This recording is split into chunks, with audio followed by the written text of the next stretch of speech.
तुम पर हराम कर दी गईं, तुम्हारी माएं और तुम्हारी बेटियां और तुम्हारी बहनें और तुम्हारी फूफियां और तुम्हारी खालाएं और तुम्हारी भतीजियां और तुम्हारी भांजियां और तुम्हारी वो माएं जिन्होंने तुम्हें दूध पिलाया है और तुम्हारी बहनें जो दूध शरीक हैं और तुम्हारी बीवियों की माएं और तुम्हारे जेर तरबियत उनकी लड़कियां जो तुम्हारी परवरिश में हैं, तुम्हारी उन बीवियों से जिनसे तुम सोहबत कर चुके हो।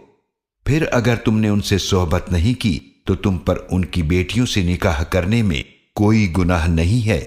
और तुम्हारे जो बेटे तुम्हारी सुल्ब से हैं उनकी बीवियां भी तुम पर हराम हैं।